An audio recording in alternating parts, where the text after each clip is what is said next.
So two rentals can look almost identical when you look at them on Zillow. You could have the same exact neighborhood, the same price. They could even be in the same, almost similar condition. They may even have identical photos. And then one of those properties could make you money and the other one is going to make you broke. And the very scary part about all of this is you typically can't tell which one is which just by looking at the listings. You find out when you start running the numbers, or unfortunately for a lot of investors out there, you find out after you already own it. So in this video, I'm going to walk you through exactly how I analyze a rental property before I would ever make an offer on one. We're going to look at condition, rent, financing, expenses, cash flow, and returns. And then I'm going to show you something that most investors completely miss. How to take a property that looks like a mediocre deal at $275,000 and potentially turn it into a great deal at $250,000. Because finding a property and underwriting a property are two totally different skill sets. Anybody can scroll Zillow and look at a duplex. But underwriting, man, that is where the money is made. If you could learn to look at a property and figure out what it's actually worth to you as an investor, real estate gets a whole heck of a lot easier. So let me show you exactly how I do it. Let's imagine we find a duplex. We got 2 units side by side, 2 bedroom, 1 bath in each unit, and it's listed for about $275,000. Now, before I get my calculator out, before I calculate cash flow, start plugging numbers into a spreadsheet, I'm looking for one thing and one thing only: condition. Because the condition of this property is going to affect almost every number that we look at later. I'm looking through all the pictures. How does the kitchen look? How do the floors look? Is the property obviously beat up? Does it look like there's deferred maintenance everywhere? Or does it look like somebody is actually taking pretty good care of it? Let's see, I see newer flooring, right? There's fresh paint, updated kitchens, updated bathrooms. Well, all that is great, but the pictures are only telling part of the story. The real insight is buried in the property description. Because imagine I see something like roof replaced in 2022, HVAC systems updated, newer windows, new water heaters. Now I'm paying attention. Because those aren't just upgrades, those are future expenses that somebody else already paid for. Think about the roof alone. Depending on the property, replacing a roof could cost tens of thousands of dollars. So if I'm buying a property with a relatively new roof, that's potentially a major expense that I don't have to worry about for a really long time. Same with HVAC. Same thing with water heaters. So before I run the numbers, I already know something very important. The property is less likely to nickel and dime me to death immediately after closing. And that is very important because a rental producing $300 a month in cash flow isn't very exciting if 6 months later you need a $12,000 HVAC system remade. So now let's get into the number that people screw up more than anything else: rent. Your rent assumption can make a bad deal look incredible on paper. And this is where a lot of investors get themselves into trouble. They pull up some online rent estimate. It gives them a range. Let's say it says these units could rent anywhere from, $1,000 to $1,400 a month. And what number do people immediately choose? They choose $1,400. Of course, every single time. Because $1,400 makes the spreadsheet look great. But there's a huge difference between collecting $1,000 per unit and $1,400 per unit. That's $800 a month across 2 units. Almost $10,000 a year. I mean, that could literally be the difference between a property that cash flows and one that loses money. So I don't automatically underwrite the highest rent possible, even if I love the property, even if it's renovated, even if I think I could probably get it. I want my assumptions to have some margin for error. So if the range is $1,000 to $1,400 and this property is in good condition, maybe I underwrite it for $1,300 per unit. That gives us $2,600 a month in total rent, but I'm still not done because I don't care about what an algorithm says nearly as much as I care what actual renters are paying. So I'm going to go look at comparable rentals in the same exact area that have the same bathrooms, bedrooms, similar condition, ones that are similar size, and I want to know what are those properties actually renting for right now. Because if every comparable unit is sitting at $1,150 and some random website tells me I'm going to get $1,400, I'm not believing the website. Now, here's another place where investors make really expensive mistakes: financing. Because you can analyze the property perfectly and still totally screw up the deal if your financing assumptions are wrong. So let's say you're buying this duplex just as an investment property. You're not going to live there. A lot of people automatically assume, I'll just put 20% down. But depending on the loan program, a lender may require something closer to 25% down. But depending on the loan program, and that difference matters a lot. So on a $275,000 property, another 5% is almost $14,000. Now, if you're going to live in one side of the duplex and rent out the other, totally different. That's a house hack. And now you may have financing options that allow you to put a lot less money down. But that one decision, actually living in the property versus buying it strictly as an investment, can completely change the economics of the deal, which is why I always tell people, figure out your financing before you start looking at the properties, not afterwards. Your interest rate matters a lot too. Investment property rates are going to be a little different from the rate that you see advertised on a billboard for a primary residence. If you Google mortgage rates, grab the first number you see and then you plug it into a rental spreadsheet, your numbers will be wrong before you even start.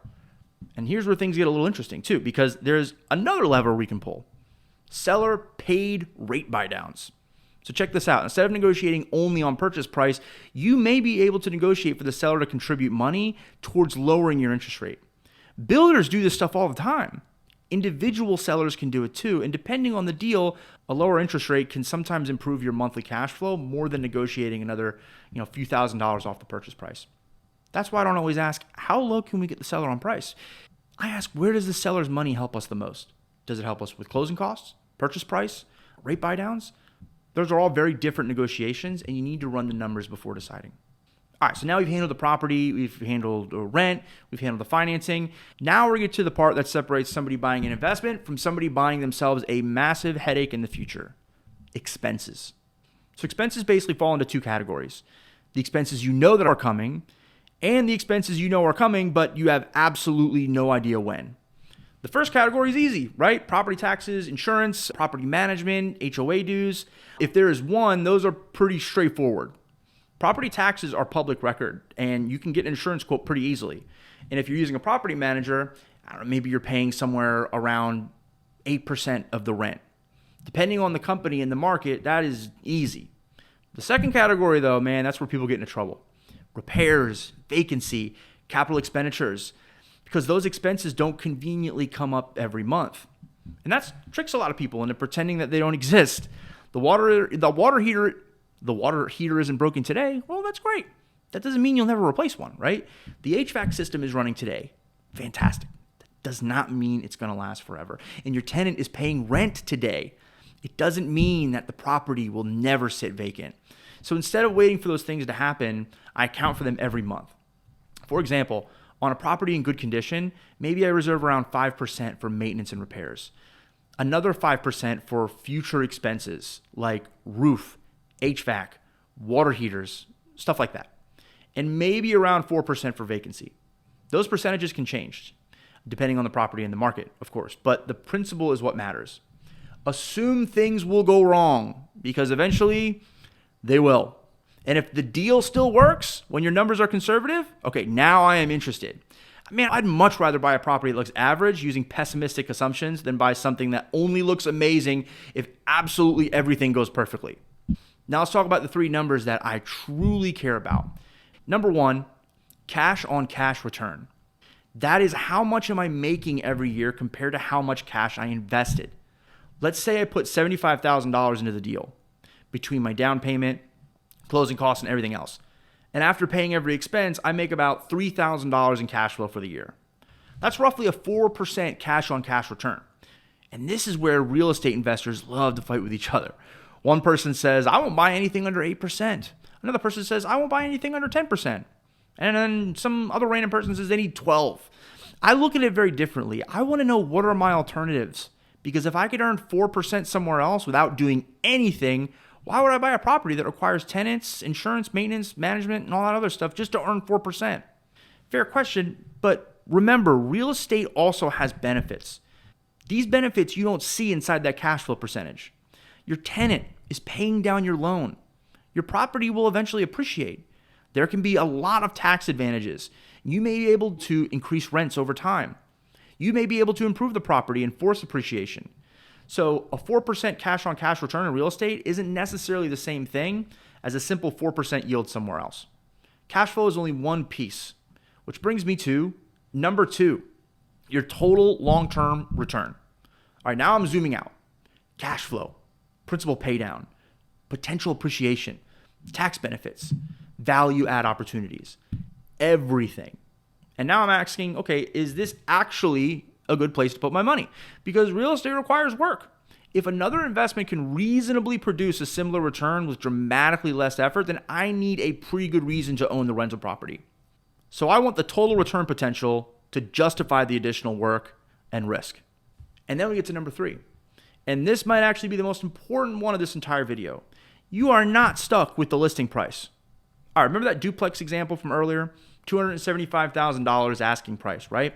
So we run the numbers at $275,000 and maybe we end up with something like a 4% cash on cash return. That's fine. I mean, there's nothing wrong with that, but I'm not like, falling over, jumping out of my chair. Now let's change one number. Instead of paying $275,000, what if we get it for $250,000?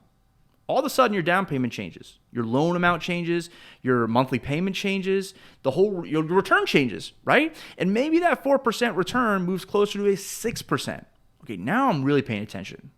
And this is that mindset shift that I want you to take away from this exact video. You don't analyze a rental property just to decide whether you like the deal. You analyze it to figure out at what price would I like the deal. That's a totally different question. Maybe $275 doesn't work. Well, what about $260? What about $250? Or maybe the seller refuses to move on price. All right, that's fine, whatever. Well, what happens if they give us enough money to buy the interest rate down instead? What if they cover closing costs? Okay, now we start designing the deal instead of simply accepting whatever you saw on Zillow. That is what underwriting is supposed to do for you. It gives you leverage because now you know exactly what needs to change for the numbers to work. And there's one big catch. Every calculation we just talked about is only as accurate as the assumptions you put into it. Your actual rent, your actual insurance, your actual down payment, your actual investor interest rate, your actual closing costs, whether a seller credit should go towards a rate buydown or a price reduction. If those assumptions are wrong, the spreadsheet can look beautiful and the deal can still be terrible. And that's the part that I spend all day working through with investors. So if you have a property you're looking at right now, I want you to do something. Send me the listing. There's a link directly below this video where you can book a free strategy call with me. Bring the property, bring me the numbers, and we'll look at the financing together. I'm going to help you figure out what the payment actually looks like, what all of your financing options are, and most importantly, what you need to have happen for that property to make sense. Because I'd much rather figure out that a property doesn't work before you make the offer than have you find out 6 months after closing. And look, if this video helped you look at rental properties differently, subscribe, because I'm going to keep breaking down real deals, real financing strategies, and the numbers investors need to understand before they buy. I'll see you on the next one.